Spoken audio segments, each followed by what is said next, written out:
देखिए, अभी कोर्ट से हमारे पास जो लेटेस्ट इन्फॉर्मेशन है उसके मुताबिक डेट जो है वो कल तक के लिए केस कल तक के लिए पोस्टपोन हो गया है, क्योंकि आज LNTO और MCD के जो भी वकील थे वो पेश नहीं हुए थे।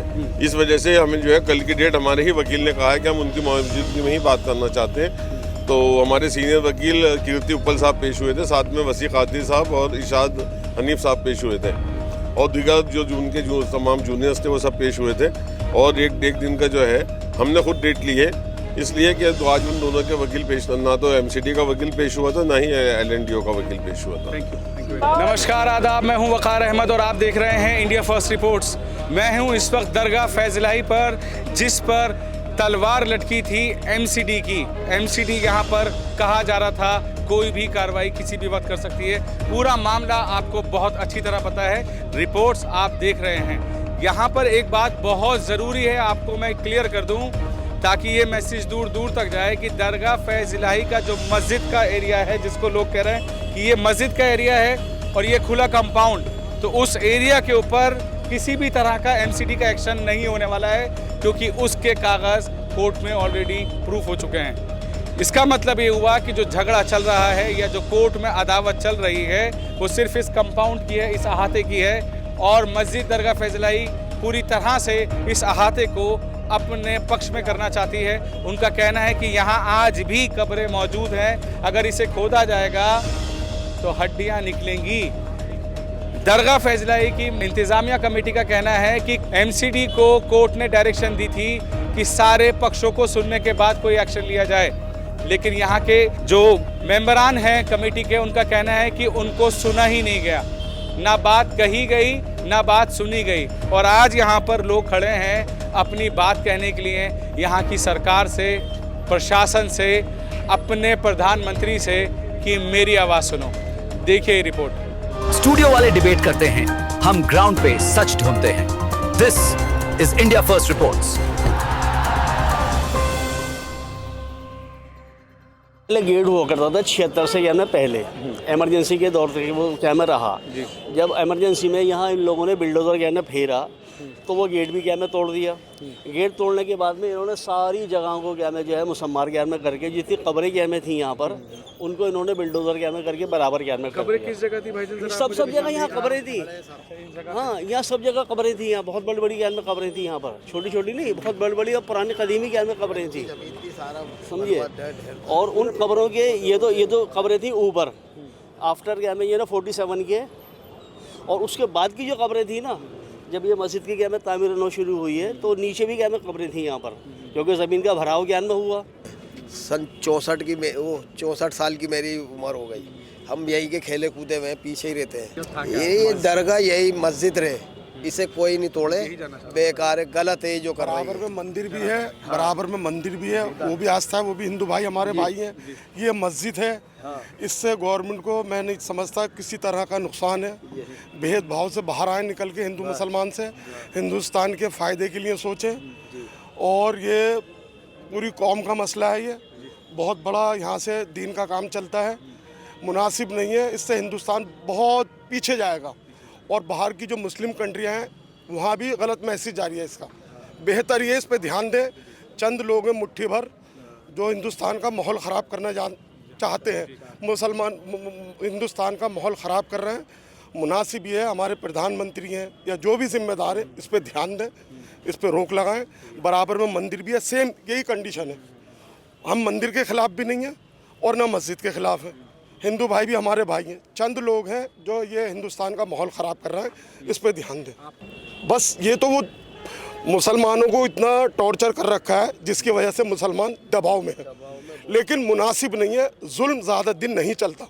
वो भी मस्जिद की जगह है जो जहाँ मंदिर बना हुआ, हम फिर भी उसके खिलाफ वो गवर्नमेंट देखे, मस्जिद की जगह वापस दे नहीं दे, लेकिन कम से कम दरगाह पे तो ध्यान दे। म्यूनिसिपल क्या नंबर जो है इसका 3336 है, तो सामने जो कटरा था ना उसका 3335 क्या में था, इसका 3336 नंबर है। और पेज नंबर 190 के ऊपर जो वक्फ बोर्ड के अंदर क्या में रजिस्टर है ना, उस पर सारी क्या में तफसील ये है। लेकिन जब ये लोग गए कागजात मांगने के लिए, इन लोगों ने देने से इनकार क्या में कर दिया, कागजात नहीं क्या में दिए। मेरा हाकिम ही मेरा कातिल है, मेरे हक़ में फ़ैसला क्या देगा। आज आप देखिए मैं दरगाह फैज़ इलाही में खड़ा हूँ, 5 जनवरी का दिन है। यहाँ पर सुना था कि एमसीडी की कोई भी कार्रवाई किसी भी वक्त हो सकती है। लोग परेशान हैं ये सोचकर कि क्या उनकी सुनने वाला कोई है कि नहीं, जो ऊपर वाला है वो सुनता है कि नहीं, और जो हमारी गद्दी नशीन है प्रधानमंत्री मोदी, क्या ये बात उन तक पहुँच रही है। ये दरगाह फैज़ इलाही जिसको कहा जाता है 100 साल पुरानी है, इसके ठीक बराबर में एक मंदिर है जिसका नाम है हनुमान वाटिका। ये दोनों जगहें कई सालों से बहुत सुकून में चल रही थी। ना हिंदू को किसी से कोई लेना देना, ना मुसलमान को किसी से लेना देना।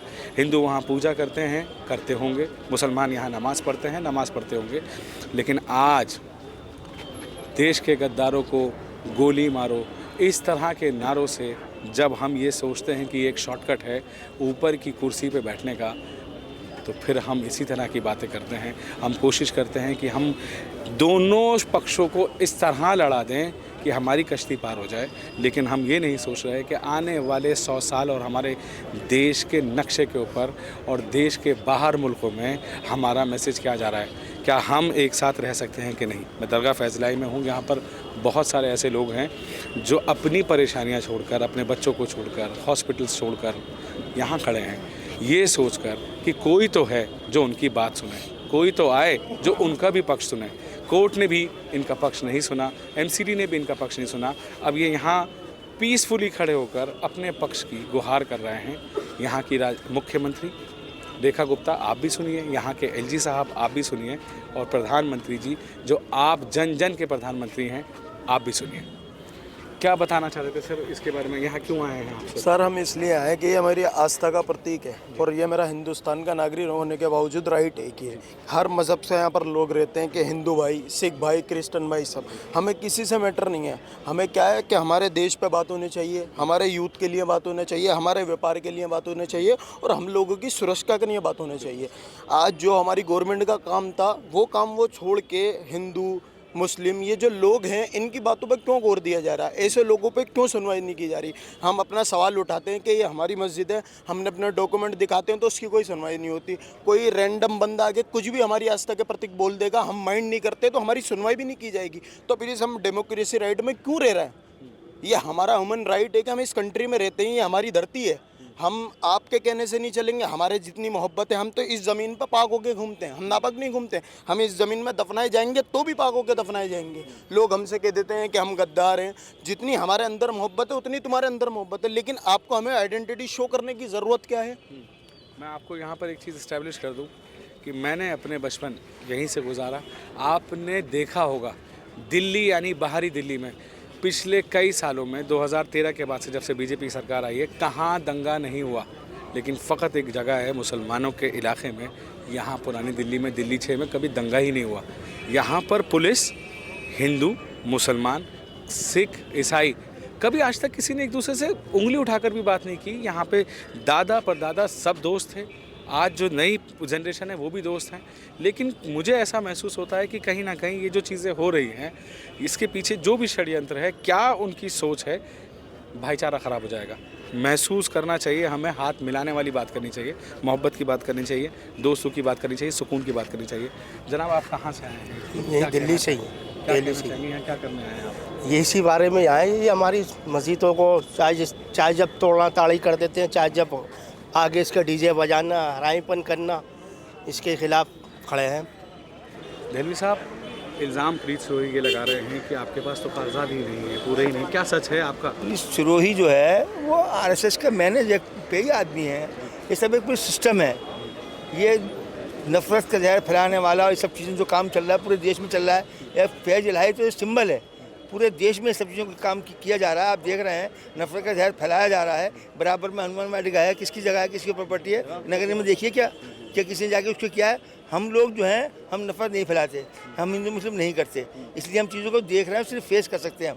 हम काउंटर नहीं करते हैं किसी बात को भी, क्योंकि हम कानून के फॉलोवर हैं। यहाँ जो कुछ हो रहा है गैर कानूनी तरीके से हो रहा है। ये जो सब चीज़ें हो रही है नगर निगम ने गलत तरीके से किया। कोर्ट ने, हैरत की बात यह है हमारे देश का कानून क्या जा रहा है, 1 महीने के अंदर कोर्ट ने फैसला भी दे दिया अपना, बगैर किसी को पार्टी बनाया, न किसी को बुलाया, न मुंशी को बुलाया, न वक्फ बोर्ड को बुलाया, किसी को नहीं बुलाया, नगर को पावर दे दी पूरी, बगैर कुछ देखे प्रॉपर्टी किसकी है, ऑनर कौन है इसका, कौन इसका मालिक है। आपसे मैं एक सवाल करूंगा, आप 100% श्योर हैं कि इसके मालिकाना हक मस्जिद के पास ही है? जी हाँ, ये मस्जिद वक्फ बोर्ड की जगह है, वक्फ बोर्ड के पास है इसके हक को। पूरे देश में आप हम मुंजिम कमेटी क्यों कहते हैं, आप वक्फ बोर्ड की बात क्यों नहीं करते हैं, वक्फ बोर्ड को इग्नोर क्यों करते हैं? वक्फ बोर्ड किसके हाथ में, वक्फ बोर्ड का कानून क्या है? ये तमाम जितनी प्रॉपर्टियाँ, सर ये नहीं 123 प्रॉपर्टी में आती है, ये जो डिस्प्यूट प्रॉपर्टी है उसमें ये भी आती है। इसको अलग कैसे कर लिया आपने? कौन कर रहा है? कोर्ट के इस बात को नहीं देख रहा है बैठा हुआ। हैरत की बात यह है कि सब कुछ लोग देखने के बावजूद इस बात को कह रहे हैं कि मुंजिमा कमेटी जिम्मेदार क्यों है? वक्फ बोर्ड की क्यों आप काउंटर नहीं करते? वक्फ बोर्ड की क्यों आप फेस में नहीं लेके आते? वक्फ बोर्ड नोटिस क्यों नहीं जाता है? वक्फ बोर्ड का एडमिनिस्ट्रेटर कौन है? कल तक वही एडमिनिस्ट्रेटर जो वक्फ बोर्ड का था वही कारपोरेशन का कमिश्नर था। कोर्ट बीच में है, एमसीडी बीच में है, वक्फ बोर्ड को कहीं से कहीं तक इन्वॉल्व ही नहीं कर रहे कोई मतलब। तो ये साजिश नहीं है, ये कॉन्स्पिरेसी है। ये जो ऑनर है, पूरे देश में वक्फ ट्रिब्यूनल मौजूद है, पूरे देश में पार्लियामेंट से वक्फ एक्ट मौजूद है, वक्फ कानून मौजूद है। उस कानून के तहत कोई कार्रवाई क्यों नहीं होती है? उस कानून के तहत बात क्यों नहीं होती है? वो नहीं हो रहा है, बल्कि एक मैनेज तरीके से नफरत फैलाई जा रही है, गलत तरीके से काम किया जा रहा है। सारे सिस्टम ये है कि मुसलमानों के खिलाफ ये तहरीक चलानी है, मस्जिद दरगाहें सब करना है, कानूनी तौर पर कुछ नहीं है। मैं नहीं मानता इस बात को कि कानूनी तौर पर हो रहा है। ये नरेंद्र मोदी प्रधानमंत्री से क्या मैसेज देंगे, क्या कहना चाहेंगे? नरेंद्र मोदी तो अपना काम लगे हुए ना। तो मैं ये कह रहा हूँ, मैं नाम लेने की मुझे क्या जरूरत है किसी की? पूरे मैंने आपको बता रहा हूँ, पूरा मैनेज है ये, पूरा ये प्रोजेक्ट है। इस प्रोजेक्ट के तहत काम हो रहा है। इसमें जो हज़ारों NGO RSS के काम कर रही हैं वो इसी तरह काम में लगी हुई हैं। ये सब वही काम चल रहा है, इसमें कहीं सच्चाई नहीं है। नगर निगम अपनी मनमानी कर रही है। नगर निगम ने किसको बुला के पूछा, किसको बात की है? कल तक आपने देखा नहीं है, जो वक्फ बोर्ड का एडमिनिस्ट्रेटर था वही नगर निगम का कमिश्नर था। है किसकी उम्मीद रख रहे हैं इंसाफ की? आप कहाँ से उम्मीद रखेंगे? आप कानूनी तौर पर कहाँ चीज़ें हैं, समझे? तो ये सब चीज़ एक मैनेज है, एक प्रोजेक्ट के तौर पर काम हो रहा है ये। और लगता है कि कोर्ट से राहत मिलेगी? ये हम तो अपनी कोशिश कर रहे हैं। अब ये आगे तक जाती है, सवाल सब फैजलाई का नहीं है। फैजलाई इज ए सिंबल, एक एग्जाम्पल है। ये पूरे देश में नफा फैलाने के लिए, मुसलमानों के खिलाफ तहरीक चलाने के लिए, ये सब मैनेज करने के लिए। जिस तरह का ये आप देख रहे हैं, तलवारें बट रही हैं, गालियाँ बकी जा रही हैं, सब चीज़ें हो रही हैं यहाँ पर। कौन रोक रहा है? कानून तौर पर हो रहा है, सब कानून तौर पर है। जब हिंदू चलेगा तलवार लेके, हथियार लेके चलेगा, सब मुसलमान भाग जाएंगे यहाँ से। क्या है ये?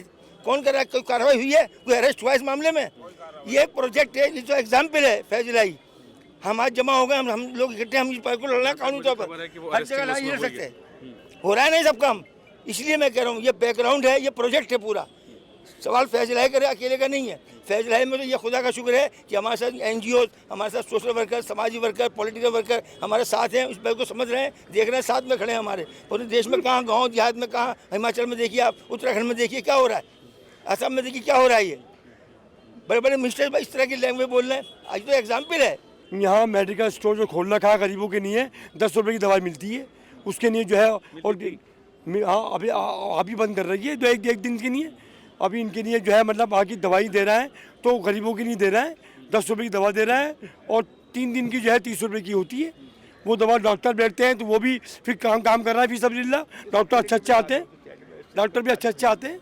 ये नहीं सभी जो है, सब डेंटिस्ट भी आते हैं, आई वाले भी आते हैं, सब आते हैं। मैं यहाँ पर एक चीज़ इस्टेब्लिश कर दूँ कि ये जो मेडिकल सेंटर का जो बार बार जिक्र हो रहा है, उसका दरगाह, फैजलाई, मस्जिद और इन सब चीज़ों से कोई ताल्लुक नहीं है। यहाँ के लोगों का इस्टेब्लिशली ये कहना है, और इसको यहाँ मेंशन करना बहुत ज़रूरी है। एम आई राइट दहलवी? जी हाँ, बिल्कुल। ये चैरिटेबल प्रोग्राम है, चैरिटेबल तौर पर कुछ लोग मदद करते हैं इसमें, तो गरीब की मदद कर देते हैं। जितने भी धार्मिक इदारे हैं और दूसरे भी है, आप सिखों में देखो, ईसाइयों में देखो, और दूसरे का देखो, मंदिरों में, गुरुद्वारों में, चर्चों में। कभी मैंने आज तक अपने बचपन से लेकर आज तक कभी ये नहीं देखा कि पुरानी दिल्ली में कोई दंगा हुआ हो या कोई टेंशन कम्युनल हुई हो। पुरानी दिल्ली के लोग जो हैं मोहब्बत और उखवत के मानने वाले लोग हैं, भाईचारा रखते हैं। हमारे पूरी दुनिया में कहीं, पूरे देश में कहीं भी कुछ होता रहे, हमारी पुरानी दिल्ली ऐसी जगह है जहाँ पे कम्युनल राइट नहीं होता है। हम लोग मोहब्बत से प्यार से रहते हैं। माहौल बन रहा है, ये बिगाड़ने की कोशिश कर रहे हैं माहौल को। कितने बिगाड़े देखते हैं, हमारी देश की जनता हमारे साथ है। यह पुरानी दिल्ली का हिंदू मुस्लिम सब साथ हैं। बहुत शुक्रिया, थैंक यू। क्या कहना चाहेंगे चाचा जान आप? हम तो इंसाफ चाहते हैं, बस हमें इंसाफ मिल जाए, हमारी मस्जिदें कायम रहें, मदरसे कायम रहें, भाई यही हम चाहते हैं। हमारा किसी जनाब लोगों का कहना है, जिन्होंने केस किया है, वो कहते हैं कि मस्जिद जो जगह है, मस्जिद खास तौर पर जिसको वो कह रहे हैं, आप लोग कह रहे हैं ये सभी कुछ मस्जिद है, लेकिन जो असल मस्जिद जो वो बता रहे हैं 900 गज की, उसके ऊपर तो उन्होंने कोई चैलेंज ही नहीं किया। ये तो पूरी मस्जिद है, ये तो पूरा मस्जिद के नीचे, ये जो मस्जिद है इसके नीचे जो है कब्रस्तान है, मस्जिद है इसके नीचे मस्जिद है, समझे नहीं, और कब्रस्तान है। तो ये वक्फ बोर्ड के पास सब कुछ है। आप पार्टी बनाओ, बात करो, कोर्ट में कोर्ट जो है बुलाए हम लोगों को, बात करें इसमें क्या हुआ है। अगर दूसरे लोगों की सुनवाई हो रही है तो हमारी भी सुनवाई हो, भाई इंसाफ होना चाहिए बस। जी बिस्मिल्लाहिर्रहमानिर्रहीम। जिस तरह प्रधानमंत्री विदेशों में जाते हैं और ख़ास तौर से अरब देशों में जाते हैं और अरब देशों के तमाम अरबी मेहमानों को सीने से लगाते हैं, ऐसे हमको भी सीने से लगाना चाहिए। हम भी इस देश के नागरिक हैं और मुसलमान हैं। मुसलमान होकर नाते जैसे विदेशों में वो गले से गले मिलते हैं, हमसे भी गले मिलें। हमारे अंदर नफ़रत का माहौल नहीं है, ना हम नफ़रत का माहौल पैदा करने चाहते। हम तो दोस्ताना माहौल में हिंदुस्तान में रहें और रहेंगे, और हमारी ख़बरें यही हैं, हमारे आबाजात यहीं दफन हुए, हम यहीं दफन होंगे। और जो नफ़रत की माहौल राजनीति कर रहा है, नफ़रत की राजनीति को यहाँ से ख़त्म कर दें। नफ़रत से क्या पैदा होगा? मुल्क के अंदर बिगाड़ पैदा होगा। और मुल्क जो है, जैसे औरंगज़ेब ने इस मुल्क को तकसीम होने से बचाया था, इस मुल्क की बहुत बड़ी सरहदें की थी, बांग्लादेश इसमें था, पाकिस्तान इसमें था, और अल्लाह आपका भला करे अफगानिस्तान इसमें था। इतना बड़ा देश हम बनाना चाहते हैं, लेकिन ऐसे हालात में इतना बड़ा देश कैसे बनेगा? सोचने की बात है। सिर्फ ही मेरा कातिल है, मेरे हक़ में फ़ैसला क्या देगा? इस वक्त यहाँ जितने लोग खड़े हैं गुहार कर रहे हैं अपने भी प्रधानमंत्री से कि उनको सुना जाए, कोर्ट उनको मौका दे, एमसीडी उनको भी सुने। इस पूरे मामले पर हम लोगों ने डिटेल रिपोर्ट्स आपको दिखाई कि किस तरह से दरगाह फैज़ इलाही को एक तरफा कोर्ट ने इतना रैपिड फैसला दिया, जिसके बाद यहाँ पर लोग आहत हैं। मेरे साथ यहाँ के मुकामी एमएलए, जिनको दुनिया जानती है कि इंसाफ की बात करनी चाहिए, तो वहाँ पे आले मोहम्मद इकबाल होंगे। जब बात हक की होगी तो आले मोहम्मद इकबाल होंगे। इस वक्त आले मोहम्मद इकबाल एक्सक्लूसिव आपके साथ खड़े हैं, मैं बात करूँगा उनसे। अब इस टाइम दरगाह फैज़ इलाही का स्टेटस क्या है? जिंदाबाद। स्वागत आपका। आज हम जिस जगह पे खड़े हैं, ये मस्जिद की जगह, ये दरगाह की जगह है। और आज जिस जगह आप खड़े हैं, जहाँ पर उन्होंने ये कहा, जो ऑब्जेक्शन करी कि यहाँ पर शादियाँ होती हैं, यहाँ पे प्रोग्राम होते हैं, यहाँ पर चैरिटेबल, यहाँ पे डिस्पेंसरी चलती है, आज जो वक्फ बोर्ड की जगहों पर, दिल्ली वक्फ बोर्ड की जगहों पर मैक्स हॉस्पिटल चल रहा है, उस पर कोई कंप्लेन करने वाला नहीं है। आज 5 star hotel, Oberoi hotel Delhi Waqf board पर बना हुआ है, उस पर कोई ऑब्जेक्शन करने वाला नहीं है। आज सेलेक्ट सिटी मॉल साकेत का करोड़पति लोगों की दुकानें वक्फ बोर्ड की ज़मीनों पे, कब्रस्तानों पे बनी हुई हैं। पूरा मेहरोली वक्फ बोर्ड की ज़मीन पर घिरा हुआ है और आलीशान शोरूम बने हुए, वहाँ कोई कंप्लेंट करने वाला नहीं है। 20,000 रुपये या 25,000 रुपये में कोई इंसान, पुरानी दिल्ली वाला, कोई भी किसी भी मज़हब का, अगर यहाँ पर अपनी गम खुशी या छोटे मोटे प्रोग्राम 3-4 महीने के लिए कर लेते हैं तो उस पर ऑब्जेक्शन है। 30 रुपये में 3 दिन की दवाई मिलती है जिस जगह पर, उस जगह पर डिस्पेंसरी पे, जहाँ पर आपका एक्सरे होता है, जहाँ पर आपका अल्ट्रासाउंड होता है, जहाँ पर गायनी डिपार्टमेंट है, जहाँ पर हमारे इलाके की बहन बेटियाँ जो प्राइवेट हॉस्पिटल में जाकर इलाज नहीं करा सकती, सरकारी हॉस्पिटलों की बड़ी बड़ी लाइनों से बचनी चाहती हैं, और आज वो यहाँ पर चैरिटेबल ट्रस्ट के अंदर छोटा सा ट्रस्ट चलाकर एक काम करते हैं, फी सबीलिल्लाह, आवाम की खिदमत करते हैं, वहाँ पर ऑब्जेक्शन है। मगर आज दिल्ली वक्फ बोर्ड इतने हज़ारों सैकड़ों सालों से कहाँ सो रहा था? आज वक्फ बोर्ड भी परहेज कर रहा है। किस दवाओं में कर रहा है वो आप भी जानते हैं, लोग जानते हैं, तमाम लोग जानते हैं। मैं क्या कह रहा हूँ वकार साहब, आप लोग मीडिया वाले जो जिनकी उम्रें 70-80 साल की हैं, जिनकी उम्र 90 साल की है, आप इस इलाके के बुजुर्गों के साथ चले जाइए। जिस जगह पर आप खड़े हैं, यहाँ पर आज भी नीचे कब्रें हैं, यहाँ कब्रें हैं, यहाँ पर हमेशा से कब्रें थीं। आज वक्फ बोर्ड वो कागज दिखाने को तैयार नहीं है। आज वक्फ बोर्ड वो कागज छुपा रहा है, या वक्फ बोर्ड ने अपने माल खजाने से वो कागज हटा दिए, तो ये गलती सरकार की और दिल्ली वक्फ बोर्ड की है। आज वक्फ बोर्ड भी इस टाइम सरेंडर कर चुका है सरकार के सामने। तो आज हम लड़ाई लड़ रहे हैं। हज अपनी जो हमारी दरगाह कमेटी है, इस टाइम कोर्ट में, हाई कोर्ट में ये मैटर चल रहा है, और हमें उम्मीद है इंशाअल्लाह ताला हक की जीत होगी। पुरानी दिल्ली में कई सालों से देखा गया, कभी दंगा नहीं हुआ, कभी भी कम्युनल हार्मनी को ठेस नहीं पहुंची, कुछ नहीं हुआ। आपको लगता है इस तरह से जो क्लेम्स चल रहे हैं उसके बाद यहाँ पे थोड़ा सा लोगों को? देखिए, हमारी पुरानी दिल्ली गंगा जमनी तहजीब की एक बहुत बड़ी मिसाल है। यहाँ पर हर मज़हब, हिंदू, मुसलमान, सिख, ईसाई, तमाम लोग यहाँ पे बड़े प्यार मोहब्बत से रहते हैं, और कानून व्यवस्था को हमेशा से अपने मुल्क के और इस इलाके के अंदर लॉ एंड ऑर्डर को हमेशा बरकरार रखते हैं, और हमेशा रखेंगे, हमेशा रखेंगे। और हमारा कानून पर अपने पूरा भरोसा है, हमें कोर्ट्स पे पूरा भरोसा है कि कोर्ट उन चालबाजों की चाल को ना समझते हुए आज यहाँ पर हमें इंसाफ की जीत होगी। और मुझे लगता है कि कुछ देर के अंदर ये फैसला आएगा, इंशाल्लाह हक की जीत होगी। हमारे वकील वहाँ पे लड़ रहे हैं। जो यंगस्टर्स हैं जो आपको फॉलो करते हैं, उनको काम डाउन करने के लिए आप क्या मैसेज देंगे? देखिए, मैं सबसे कहना चाहता हूँ कि कोई भी लॉ एंड ऑर्डर को हाथ में ना ले, कानून व्यवस्था को बिल्कुल कायम रखे। बात मस्जिद की नहीं है, मस्जिद पर कोई ऑब्जेक्शन नहीं है, मस्जिद के बाहर के लैंड पर कोई ऑब्जेक्शन नहीं है। जगह एक इस डिस्पेंसरी पे उन्होंने ऑब्जेक्शन करी है। ऑब्जेक्शन उन्होंने इस नीचे की जगह जहाँ पर छोटे मोटे प्रोग्राम होते हैं, प्रोग्राम के साथ साथ जब मस्जिद में जुम्मे के दिन, ईद पर, बकरीद पर, रमज़ानों में जब नमाजियों की आबादी बढ़ जाती है तो ये जगह इस्तेमाल होती है, ये सहन इस्तेमाल होता है। सबसे बड़ा सवाल मैं आज LNDO डिपार्टमेंट और MCD के डिपार्टमेंट, ये दो डिपार्टमेंट ये कहते हैं हाँ ये हमारी जगह है, मगर हैरत की बात है कि कंप्लेंट कोई और कर रहा है। प्राइवेट संस्था जाती है कोर्ट, देखिए सुनने वाली बात है और समझने वाली बात, प्राइवेट संस्था जाती है कोर्ट और वो ये कहती है कि ये जगह LNDO की और MCD की है। अगर ये जगह LNDO और MCD की है, आज तक MCD ने या LNDO ने मस्जिद कमेटी को कोई लेटर क्यों नहीं दिया कि हमारी जगह खाली करो? 40 साल में, 50 साल में, मैं कह रहा हूँ आज़ादी के 75 साल बाद तक, 75 सालों तक आज तक LNDO और MCD ने एक लेटर, मस्जिद कमेटी के आप हैं, जावेद साहब यहाँ हैं, मैं आपसे ही कहना चाहता हूँ कि शफी साहब जितने बड़े जिम्मेदार हैं, आज तक कोई महकमा आज तक ये नहीं कहता मस्जिद कमेटी से कि ये जगह खाली कर दो, ये डिस्पेंसरी खाली कर दो, कि ये जगह हमारी है। आज तक कोई भी ये सरकारी प्रशासन MCD और या LNDO डिपार्टमेंट कोर्ट गया?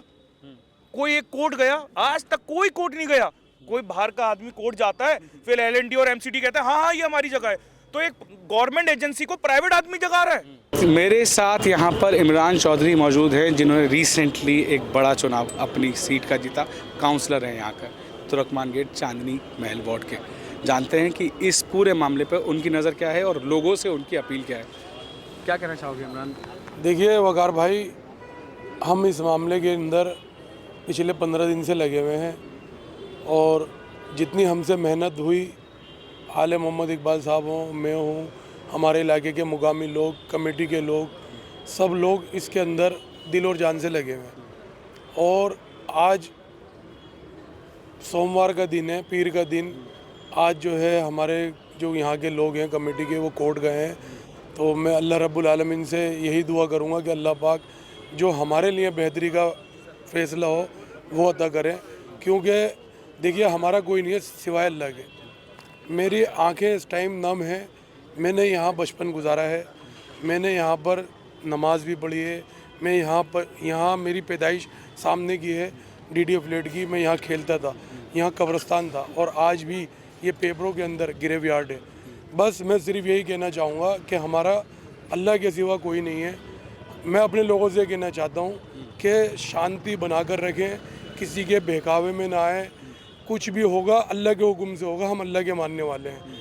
अल्लाह बेहतरी का मामला करेंगे, ये जगह जाती है तो अल्लाह की बेहतरी होगी, ये जगह बचती है अल्लाह की बेहतरी होगी। इमरान आप ये भी क्लियर कर दीजिए कि जो मस्जिद का एरिया है 900, हाँ ये मैं आपको देखिए, मैं आपको ये भी बताना चाहता हूँ लोगों, आपके माध्यम से मैं लोगों को ये भी बताना चाहता हूँ कि ये जो मस्जिद मेरे पीछे दिख रही है, ये मस्जिद अल्हम्दुलिल्लाह सेफ़ है। आले मोहम्मद इकबाल साहब की बात हुई, कमिश्नर MCD कमिश्नर से भी, और कमेटी के लोग भी गए आले मोहम्मद इकबाल साहब के साथ, और इलाके के लोग भी गए, ज़िम्मेदार लोग भी गए। तो उन्होंने एक मैप दिखाकर ये कहा कि हम आपकी जो मस्जिद है उसको नहीं छेड़ेंगे, उसको वो मस्जिद का हिस्सा अलग है। पर दूसरी बात, ये भी हमारी जगह है, ये भी हमारी है, ये वक्फ बोर्ड की जगह है, मस्जिद हमारी है तो ये भी हमारी है, पर मजबूर है हम। मैं उन चेयरमैनों के ऊपर उंगली उठाना चाहूँगा जो वक्फ बोर्ड पे चेयरमैन रहकर उन्होंने अपने गले भरे, उन्होंने अपने आप को भरा। जितने भी चेयरमैन रहे, चाहे वो शीला दीक्षित की सरकार में रहे हों या आम आदमी की सरकार में रहे हों, उन्होंने इस मस्जिद का, जब तक तो बीजेपी की गवर्नमेंट नहीं थी, बीजेपी तो 2014 के बाद आई है, इन मस्जिद मदरसों के ऊपर अगर उनका ध्यान चला जाता कि आगे ऐसा माहौल आने वाला है और इन मस्जिद मदरसों के कागज़ जो आज हमको नहीं दिखाया जा रहा है, अगर वो उस टाइम के अंदर जो शीला की गवर्नमेंट के अंदर थे, अगर वो उस टाइम पे कागज़ों को संभाल के रख लेते तो आज हम जिस मोड़ पे खड़े हैं, आज हम उस मोड़ पे नहीं होते। ये उनकी गलतियाँ आज हमारी नस्लें भुगत रही हैं, उनकी सियासत की गलतियाँ आज हमारी नस्लें भुगत रही हैं। इमरान एक बात और, आपको क्या उम्मीद है कोर्ट से? क्या देखिए, मैंने अभी सबसे पहले कहा, मुझे अपने अल्लाह पे भरोसा है और हमारी पूरी कौम को अल्लाह पे भरोसा है। जिसने करना था उसने कर दिया, उसका भी अल्लाह भला करेगा। मुसलमान किसी के बुरे में नहीं है। मुसलमान ने कभी भी किसी के धार्मिक मामलों के ऊपर, कभी भी किसी की धार्मिक जगह के ऊपर, आज मुझे एक भी कोई केस ऐसा दिखा दो कि कभी किसी मुसलमान ने किसी की धार्मिक जगह के ऊपर ऑब्जेक्शन लगाया कि ये जगह हमारी है। हम तो सुनते आ रहे हैं कि पुराने टाइम के अंदर मुसलमानों ने दिल खोल के अपनी जगहें और दूसरे धर्म के लोगों को दी, रहने के लिए भी दी, सरों पे छत नहीं दी, छत उनके सरों पे भी दी, उनकी पूजा के लिए भी जगहें दी। तो ये कुछ लोग हैं जो बांट रहे हैं, बांटने का काम कर रहे हैं, पर हम ये कहना चाहते हैं कि हम लोग हिंदुस्तान के हैं, हिंदुस्तान के अंदर रहेंगे, हिंदुस्तान के अंदर मरेंगे और इसी मिट्टी के नीचे दफन होंगे। हम लोग अल्हम्दुलिल्लाह यहीं के हैं, हम कहीं जाने वाले नहीं हैं। हिंदुस्तान के अंदर हमारे पूर्वजों ने बहुत खून बहाकर इसको हासिल किया था। किसी भी एक मुसलमान की पीठ पे गोली नहीं थी, सबकी छातियों पे गोली थी। 1857 के अंदर आप चले जाइए मौलाना आज़ाद मेडिकल के सामने मेहंदियान कब्रस्तान है, वहाँ शाह अब्दुल मुहद्दिस देहलवी रहमतुल्लाह अलैह आराम फरमा रहे हैं। बहुत बड़े बुजुर्ग हैं और उन्होंने शाह अकबराबादी मस्जिद के अंदर 1857 के अंदर, हिस्ट्री है पूरी, 1857 के अंदर कलाम पाक का दर्स दिया करते थे और वहाँ से तहरीक चलाई थी उन्होंने आज़ादी को लेकर, और उसको भी अंग्रेज़ों ने बम से उड़ाया था उस मस्जिद को। वो भी मस्जिद ही सुनहरी मस्जिद है। हम तो ये चाहते हैं कि हमारी इबादत गाहों को ना छेड़ो, हम सब्र करने वाले हैं। हम सिर्फ अपने अल्लाह से, अपने अल्लाह के आगे झुककर रोकर अल्लाह से मांगते हैं। हम किसी के लिए बुरा नहीं सोचते। हम सब्र करने वाले हैं। इन्नल्लाह मा साबरीन। हम सब्र के साथ इस मस्जिद के अंदर नमाज़ पढ़ेंगे, हम मस्जिद में नमाज़ पढ़ लेंगे। आज तुम लोग जितना बुरा करोगे वो अल्लाह देख रहा है हमारा। हम अल्लाह के मानने वाले हैं और सिर्फ ये कहूँगा कि आज दिल बहुत उदास है, गमगीन है, पूरी कौम के लोग आए हुए हैं। फिर मैं आपके माध्यम से ये कहूँगा, जितने लोग हैं किसी के बेगावे में ना आए, किसी की बातों में ना आए, सिर्फ अल्लाह से दुआ करें कि अल्लाह रब्बुल आलमीन हमारे हक में बेहतरी का मामला करे। Thank you so much. आपने सुना, यहाँ के लोग हसास हैं इस वजह से कि लम्हों ने ख़ता की, सदियों ने सज़ा पाई। जावेद साहब, मैं आपसे ये जानना चाहता हूँ, जिस तरह से प्रीत रोय कह रहा है कि आपके पास कोई आधार ही नहीं है इस जगह को क्लेम करने का, कुछ आधार आप बता सकते हैं प्लीज़? देखिए, प्रीत रोय एक कम्युनल इंसान है। उसको सिर्फ हिंदुस्तान में या दिल्ली में मसाजिद, दरगाह, खानगाहें नज़र आ रही हैं, हमारे कब्रस्तान नज़र आ रहे हैं, जिसको लेके वो कोर्ट जाता है। और हैरत की बात यह है कि कोर्ट बग़ैर किसी कंसर्न पार्टी को सुने अक्टूबर में वो जाता है और 12 नवंबर को फैसला आ जाता है। तो ये एक अजीब सी एक सिचुएशन है जो कि ये साबित करती है कि उसके पीछे कोई ऐसी फोर्सेस काम कर रही हैं जो ये सब कुछ करा रही हैं।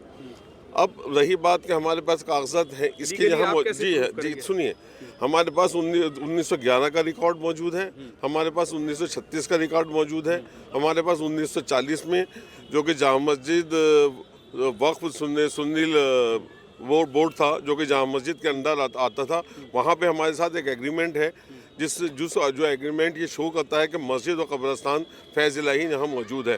साथ ही वो यही नहीं शो करता बल्कि बराबर में जो आज हनुमान वाटिका है उसको भी कहता है 2 बीघा और 22 बिस्वा जो ज़मीन है वो महबूब इलाही की है, जो कि गज़ट है, और 1976 का जो गज़ट है उसके अंदर भी वो गज़ट है। अफसोस की बात यह है कि उसको कोई नहीं आवाज़ उठा रहा। वो परोही जो भी कुछ है वो सरोही परोही वो याद वहाँ के बारे में कुछ नहीं बोलता है, उसके लिए वो साइलेंट है, जबकि उसके कागजात भी वक्फ बोर्ड के पास है और गज़ट है।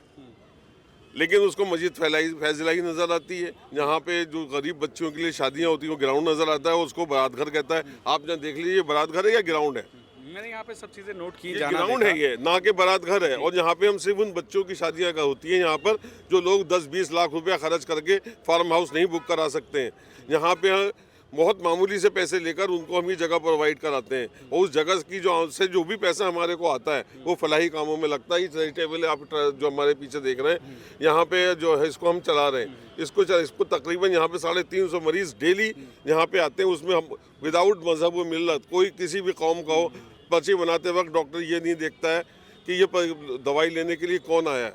मुदस्सिर भाई जी, पूरा मामला दरगाह फैज़ इलाही का चल रहा है, आपका नज़रिया क्या है, कहना क्या है, सोच क्या है? मेरी सोच ये है जी, ये हमारे आबो अजदाद की जगह है और इसमें कोई ना कोई गलती कागज़ों में शायद थोड़ी हो सकती है, लेकिन हमारी विरासत है, हमारी धरोहर है।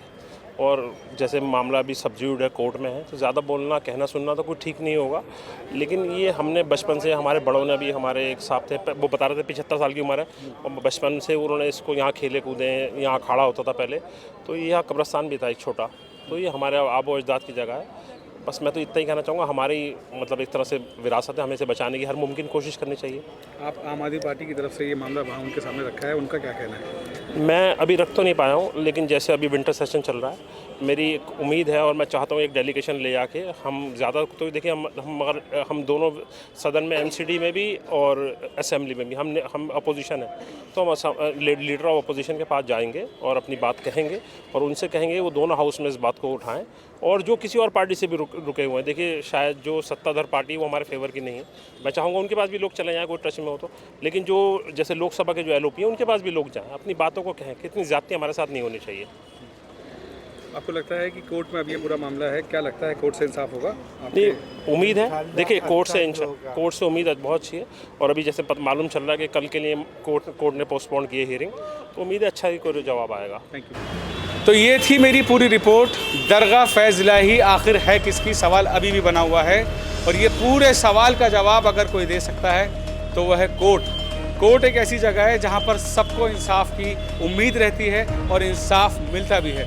अब ये देखना होगा कि इस पूरे मामले में कोर्ट प्रीत सिरोही की मानती है या दरगाह फैज़ इलाही वालों की। यहाँ पर लोग एक अजीब सी पॉलिटिक्स में फंस गए हैं। वो ये सोच रहे हैं, उनको ये लगता है कि कहीं मस्जिद ना शहीद हो जाए। तो मैं आपको बता दूं, मस्जिद ये है और मस्जिद कागज़ों के हिसाब से पूरी तरह से इंटैक्ट है। मस्जिद पर कोई ख़तरा नहीं है। ख़तरा है तो यहाँ की डिस्पेंसरी पर जो बनी हुई थी और इस अहाते के ऊपर, या कह लीजिए जिसको टेम्परेरी बारात घर बना दिया जाता था उन गरीब बच्चों की शादियों के लिए जिनके पास शादी के लिए पैसे नहीं होते। वहीं प्रीत सिरोही का आपने इंटरव्यू देखा, उनके इल्ज़ामात को आपने सुना। वो इल्ज़ाम लगाते हैं कि यहाँ पर किसी भी गरीब बच्ची की शादी बिना पैसे के नहीं होती। ये सारी बातें जांच का विषय है और जब आपको वक्त मिल गया है कोर्ट जाने का, आज मस्जिद कमेटी के लोग कोर्ट गए हैं, जो उनकी आखिरी उम्मीद है। देखते हैं ये कोर्ट क्या फैसला सुनाती है। इस मामले पे कोई स्टे लगता है या इस मामले की आज सुनवाई पूरी तरह से होती है या फिर से मिलेगी तारीख। कैमरामैन मोहम्मद इकबाल के साथ मैं Waqar Ahmed, India First Reports, Delhi. Studio वाले डिबेट करते हैं, हम ग्राउंड पे सच ढूंढते हैं। This is India First reports.